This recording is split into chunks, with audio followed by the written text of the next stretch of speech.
Ladies and gentlemen, I am excited.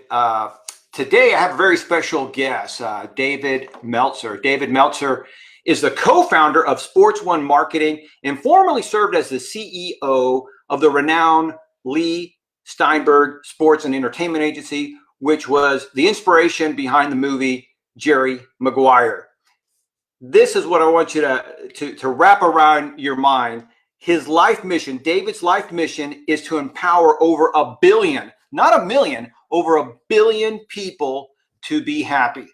David Meltzer, I'm so excited to have you here. Welcome to the show. Thank you. Thank you. Thank you so much for having me on the show and being a part of my mission now. You can be one of those 1,000 people that I'm empowering to empower another 1,000 to empower another 1,000. Yeah, I love that. I love that. So I got to ask you, first of all, 1 billion is a huge number, but happy is a huge thing. So when you say I'm going to empower 1 billion people to be happy, what does happiness mean to you?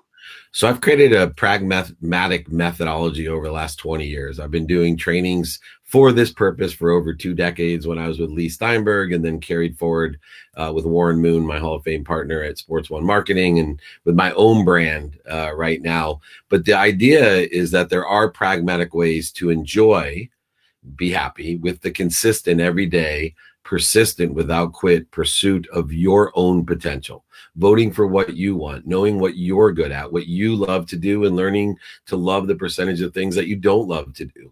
And I've created a very straightforward methodology. I've written 3 books. I speak around the world. I do private group coaching and executive coaching, everything geared to this idea of happiness, which is the greatest virus of all time. It's the strongest virus. It not only can be spread by witnessing it, but it actually will strengthen your immune system, and it keeps on spreading. So my goal was, through these trainings that I do, to find 1,000 people like you, Bert, that have the capability not only of being happy yourself, but teaching 2 generations down, empowering another 1,000 people to empower another 1,000 people. And when I did the math, even though over 1 billion people being happy, a collective consciousness on Earth of over 1/8 of the Earth being happy seemed like a crazy goal for a sports agent. Right. When I did the math, I was like, you know what? I know I'm going to be around for another, 50, 60 years. 1,000 people is not that many to train every Friday. 1,000 times 1,000 was 1 million. 1 million times 1,000 is 1 billion, and I can get there one person at a time. Sure. And so I want to emphasize this. This is a free training you do every Friday, and they can just text you right here at 949-298-2905, and they can connect with you. And you're pretty engaged in this. I mean, you put out topics, you let people come on. It's a live training where they interact. Yeah, and it's been that way. It used to be a lot more expensive. I was giving lunches out, and my office would fill up, and the conference rooms would fill up. And now, I joke around. I go, I reach so many thousands of people, and I don't have to buy everybody lunch. So what I do is it's all free. I don't sell anything. I always call myself, I'm like Grover. My favorite book as a kid was The Monster at the End of the Book. And that's what I feel about my training, is people are so conditioned to be set up for a close. And all that's at the end of that book is, Grover, after you've torn the pages and he begs you not to. And he says, it's just me, lovable, cuddly Grover. That's all you're going to get at the end of my training, is a happy feeling, some very pragmatic ways. This week's training's on inspiration versus motivation, and understanding the differences and why motivation can drain us of our energy, and why inspiration and the interferences and corrosions that we create can sustain happiness in our life, and how we can teach others to sustain it as well. Wow, that's great. So I'm going to be excited. I'm going to check out that one, because it's what do you call it? It's amazing. First of all, the goal. And I think that, when you have these big, humongous goals, people get excited about it. I mean, you look at Elon Musk, whether you hate him or love him, he's engaging, because he doesn't have these little goals of, hey, I want to build a company and make millions of dollars. It's like, I want to get people to Mars. I want to revolutionize the auto industry and make the world's best electric car. And these are, every time he comes up with one of these crazy goals, people say it can't be done. It can't be done. And, he's done it with PayPal and BankX or X.com. He's done it with Tesla. He's done it with SpaceX. He's doing it now with the Boring Company. And I think we need people like you that come up with these outrageously huge goals to get us excited, to inspire us. You know, since I graduated law school, I learned a valuable lesson that we talked about earlier. You know, I learned to vote for what I wanted. And I grew up with a single mom who really invested in her children. All of them went to the Ivy Leagues. They all were summa cum laude. They're extraordinary students. But, you know, she had a philosophy. You know, number one, the fetus wasn't fully developed till after graduate school. Two, you were either a doctor, a lawyer, or a failure. And these things were just pounded into me. So when I graduated law school and had a job offer to be an oil and gas litigator for a ton of money, or to sell legal research without my law degree, literally to sell on the internet in 1992, most people didn't even know what the internet was. My mom told me the internet was a fad and that the biggest mistake of my life would be to get involved with the internet and that I should be a real lawyer. At that moment in my life, it changed. I entered the world of Branson and Musk and Bezos, where I was going to start to vote for what I want. What I realized is my mom only wanted the best for me. And her values weren't my values. And two, nobody can ever do anything extraordinary if they vote for what other people want. It's humanly impossible for someone to dream for you, right? It's within our own context of our conscious, subconscious, and unconscious mind to dream for ourselves. So if someone else has goals or objectives for us, they've already been done. Right? They're not going to say my son's going to be the first one to create SpaceX. Right. They're not going to do it. In fact, I'm a dreamer, but even though I'm a dreamer, Bezos, for example, 25 years ago, I always say people laugh at you, scoff at you, make fun of you, but then they'll applaud you when you're extraordinary.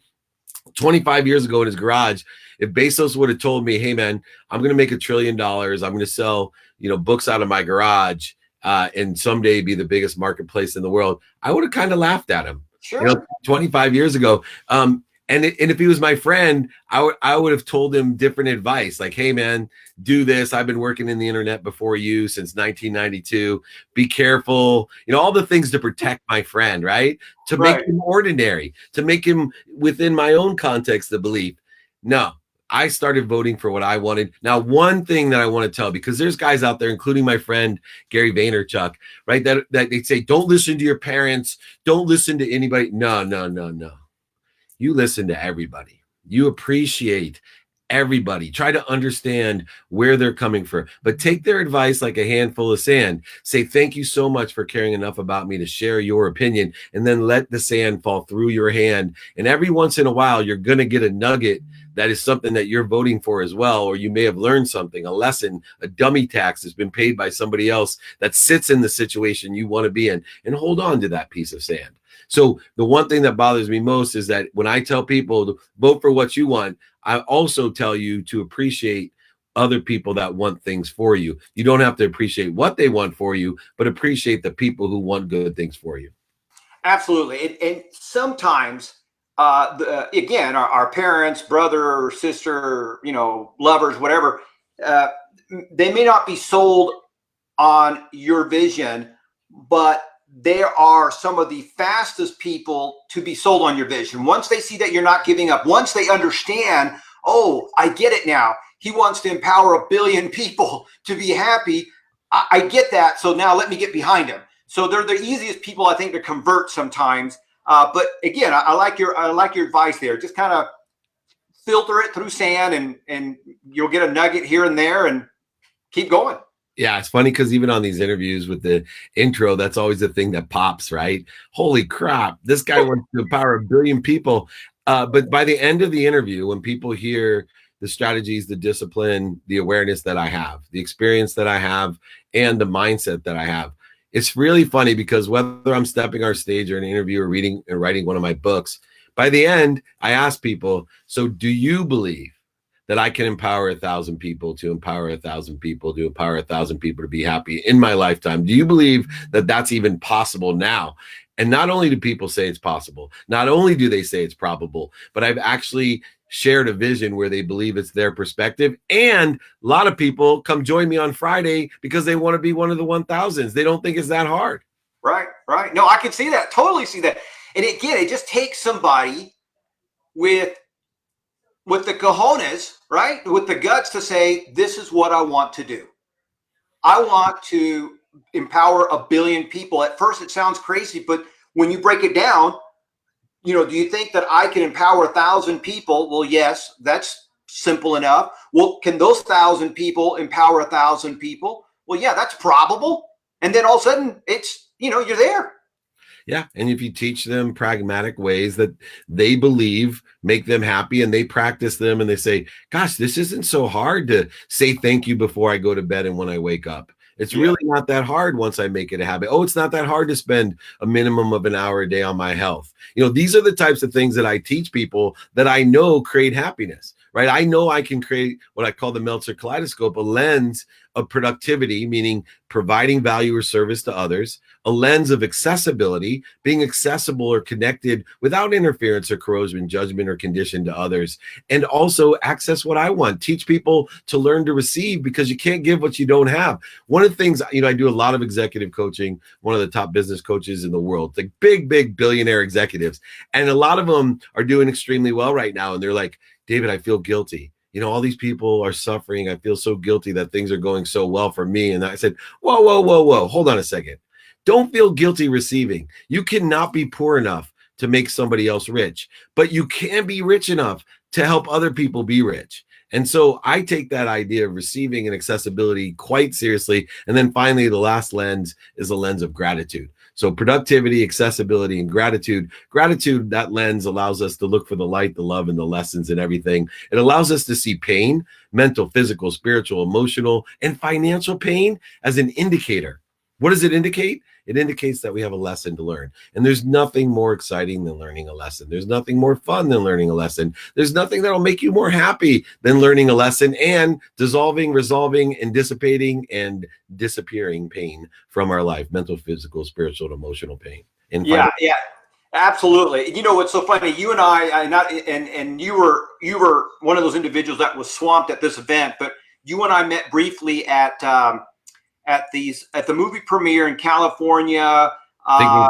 Secret Beyond the Secret. Beyond the Secret, and then somebody told me, hey, he's a lawyer, and I thought, and I think that's what messes with people because you are a happy guy, you're contagious, you're infectious, and you have these.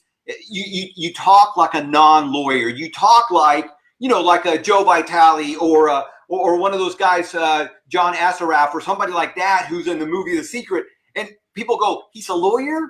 What? I listened to my mom, doctor, lawyer, failure. So I went to law school.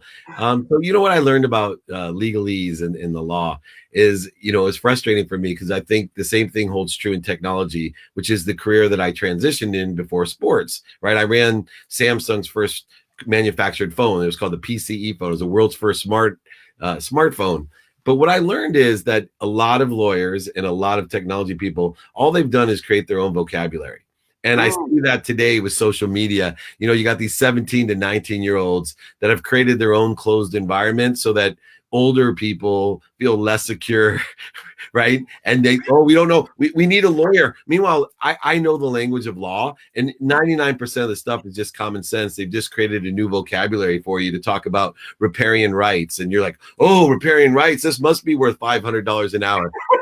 Basically they're talking about, do you have the rights for the water to run through your lawn? Right. I mean, and the same thing with social media. Like I got to the back end of like Facebook ads and LinkedIn, and I'm like, wait a second. Like this, I should have figured when a 6-year-old can do this that I could figure it out. Oh, that's good. That's good. All right. So I want to ask you this question, and then we'll take a question from the audience as well. But okay, so here you are. You're transitioning from this one sports agency. You're now going to open up yours with Warren Moon. And so what was the biggest obstacle in building your sports agency, and how did you overcome it? Well, I think the biggest obstacle in building any business, especially a sports agency, is staying in business, right? and everyone laughs at me, but I'm serious. What happens is when you're starting any business, especially a hyper-competitive business, a sports agency, you don't see the incremental growth. You don't see the acceleration. You don't have the money coming in when you start. And so I always say you can't rely on your senses, the way you see things, hear things, smell things, taste things, and touch things. And you can't rely on your memory because you're not going to be able to see the incremental growth. So I use the tennis shoe, the kids' tennis shoe analogy when you're starting a business. You cannot see your kids grow, right? Everyone else, the grandparents come over and they're like, oh my gosh, he's getting so big. The only time you realize that your kid is growing is when they grow out of a pair of shoes and you're like, whoa, that was fast. It's been a month. Why do I got to buy another pair of shoes? That's the challenge of a sports agency, is that we don't see the incremental growth. I'll give you an example, which is even more difficult, building my own personal brand.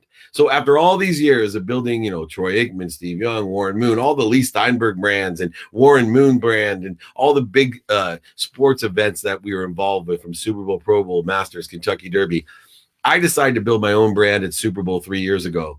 And, Gary Vaynerchuk, who is helping me, says, what do you want? I said, I want 2 ambassadors. And he said, what? I said, yeah, I segmented this out, 20 segments. Let's call it a year a piece. If I can just get 2 people that will love what I'm talking about, to get 2 people, that's going to increase every year. When the time I'm 70 years old, I'll have 2 million people telling 2 million people and teaching them how to be happy. And it keeps growing and growing. When you start a business, 25% of the way there, nobody recognizes that growth and acceleration. 99% of the business people quit because they start voting for what other people think and what other people are telling. So only 1% survive after 25% of the way there. In half as much time, the 99% of the 1% quit again for the same reason, because they don't see a fast enough growth and acceleration, and they start listening and voting to what other people want. The saddest thing is they're only half as much time away from being 100%, half as much time from 200%, half as much time from 400. So that's why you have to enjoy the consistent, persistent pursuit of your potential. You have to figure out, where are those kids' tennis shoes, so that I can take a measurement to at least see the speed and the growth in which I'm experiencing, whether it's a sports agency or whether it's a clothing store or whether it's a haircut salon. It doesn't matter. Acceleration and growth are the biggest challenges, obstacles, and voids. So when people ask me what's the hardest part, staying in business, because I guarantee you one thing: if you stay in business, eventually you'll be successful. Yeah, I love that. I love that. It's such a simple thing: staying in business, staying on track, staying focused. Because listening to you, I'm looking back at some of the different businesses that I gave up on or sold because I got bored. I hit that wall. And it's like, man, this is, and exactly what you said. It wasn't growing fast enough. It no longer engaged me. And I was like, man, I've hit the wall. It's going to take so much more effort. I haven't been able to break through where I thought I should have, could have, would have been. But then I'm now listening to you, I'm thinking, man, I gave up too soon. I quit. Yeah, I did. I had a company called Global Web Video, and I was making really good money doing legal research online. And I had my brother-in-law who didn't have the capabilities, but out of convenience, I put my brother-in-law in charge of it. You're talking about the 90s, having a streaming video company with my capability as a business person to capture, amplify, and perpetuate content. My ability through the relationship capital that I had. If I didn't quit on that, and I would have just taken over and driven it and put my brother-in-law in the right position, unbelievable how big that business would have been, but I quit on it. So you got to stay in business and always take that kids tennis shoe approach. Make sure you're taking the measurements so that you realize, whoa, I know it's been a year, but wow, I grew a whole size in a year. Next year, I might grow 2 sizes. This is going to be incredible. Next year, 4, etc. And not only is it per year, so I call it segmentation. So if you segment it out like I did for 20 years, and I get 2 people times 2 people, the exponential growth creates 2 million people in 20 years. But what happens is it doesn't stay stagnant the amount of time. Remember, it gets faster and faster. So maybe it's 1 year, then 11 months, 10 months, 9 months, etc. So acceleration and exponential growth will get you to an incredible place with your business. Yeah, I love that. All right, so we're going to take a quick question from the audience. Sydney Young from Houston, Texas. Hey, yeah. He wants to know, Dave, what advice would you give our sales team about staying positive and getting deals in? We sit in front of our computers 8, 9, 10 hours a day, and it can get very tiring. What advice would you give them to stay positive? Yeah. So first of all, you have to live by 120 exchange rule. So you got to keep the energy. 2 minutes a day is worth more than 2 hours on a Saturday.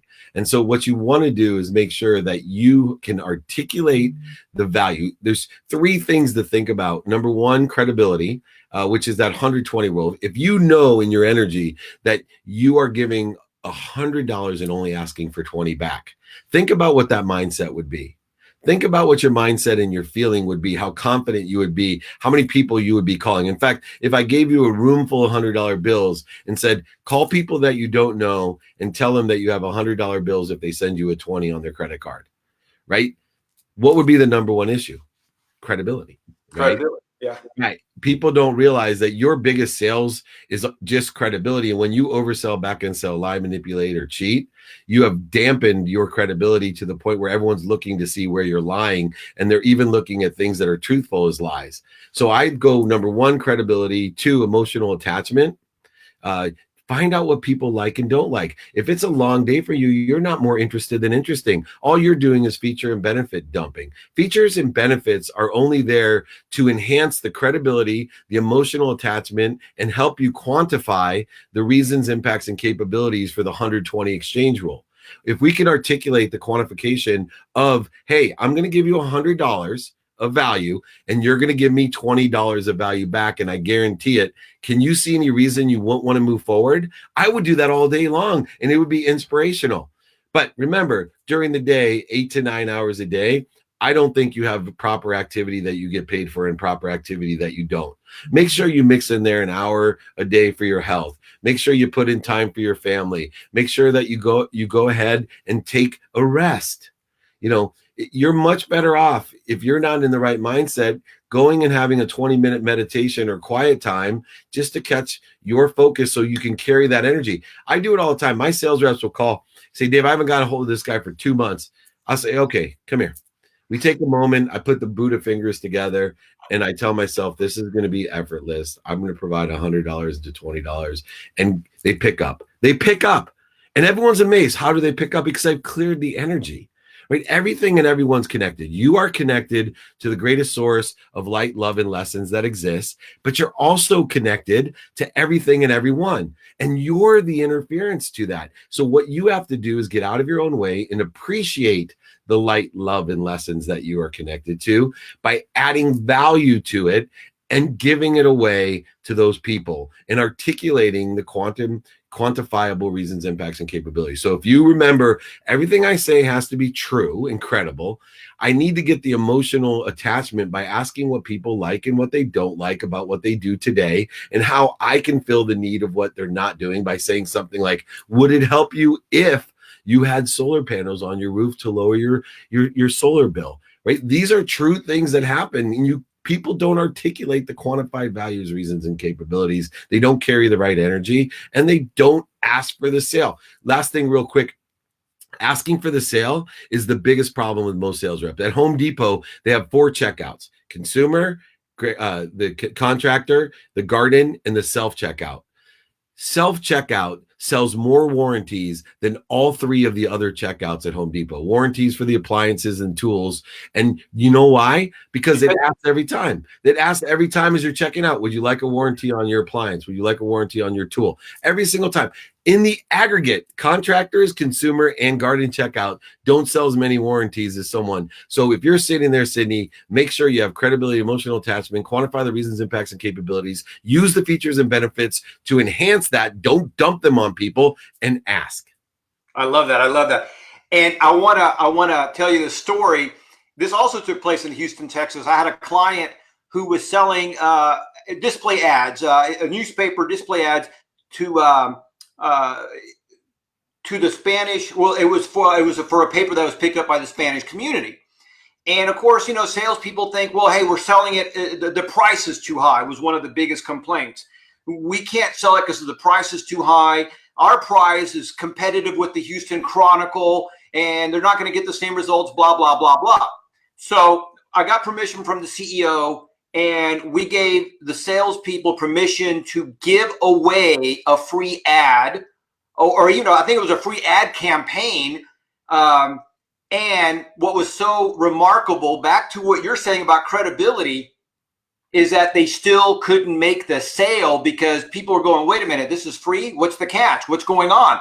And so it was still back to that credibility. And what had happened is, even though the newspaper was 25 years old, some people had still not heard of it, because unless you're a Hispanic, you're not in that community. And so you're talking to somebody who doesn't read or write Spanish, and you gotta build that credibility. You gotta send them a copy of the paper. You gotta build that relationship. You really gotta build that credibility and say, look, we've been around 25 years. Here's some of our success stories. And then, like you said, now you can talk about some of the features and benefits about hitting the Hispanic market, blah, blah, blah.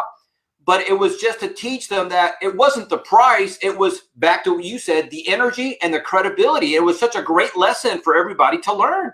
Yeah, no doubt. Time, emotion, and value.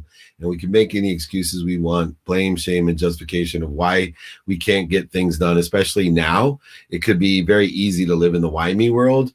I've always lived in the try me world. When I have pain, all it is an indicator that I have an exciting lesson to learn: physical, emotional, spiritual, financial. It doesn't matter to me. So I look for those indicators to grow and accelerate by making room for what I want, by helping others, which is why I do those trainings, simply to empower others to be happy. And I believe happiness comes from making a lot of money, helping a lot of people, and having a lot of fun, because I don't think you can give what you don't have.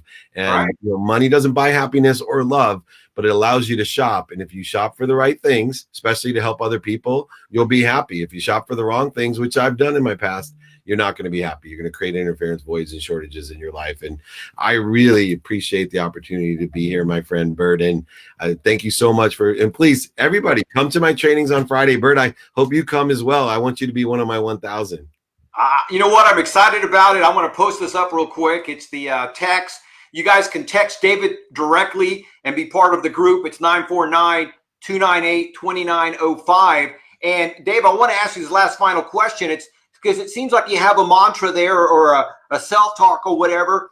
Do you have one? I mean, because you've mentioned it a couple of times about, giving more than you're receiving and things of that nature. Do you have a self-talk or a mantra that kind of gets you through those hard times? I do. It's be kind to your future self and do good deeds. So I always look as my own chief betterment officer, and I look at things not for today, but to be kind to my future self. And the whole world changes. You give meaning to everything that you see, but the whole world changes when you look at kindness as your driver and the future as your hope. And so I always leave everyone with that idea. Please be kind to your future self and do good deeds. David, thanks so much for joining me. I appreciate it, and I'll catch up with you soon. I look forward to see everybody Friday. Thank you. Bye-bye. Good stuff there from David Meltzer. Here's a guy who has accomplished a lot. As you guys heard, he was a lawyer, and then he got into the internet and tech world, and then from there he got connected with the Leigh Steinberg Sports and Entertainment Agency, and then connected with Warren Moon and started his own agency. But what I love about him is not only does he have a very high up energy, but he really is sincere about helping a billion people, empowering a billion people to be happy. And I think that's incredible, because it's such a huge, lofty goal. I mean, sometimes I think that at least this is one of my thoughts, or one of my problems, is you think you're thinking big, and then you get around people like David Meltzer, or you get around an Elon Musk or an Arnold Schwarzenegger or somebody else, and you realize, ooh, I'm thinking small. It's big for me, but man, I really got to get up there. I really got to start thinking big. It's incredible what we can achieve. It's incredible what we can do. And remember, my friends, we were created to succeed. Thank you so much for joining us. Please subscribe to my channel. Please share this episode with everyone you know. Let's help David's mission. Let's help 1,000 people, help 1,000 people, help 1,000 people to be happier. What would our planet be like if we were all kinder and happier? We'll talk to you later. Thank you so much for joining us.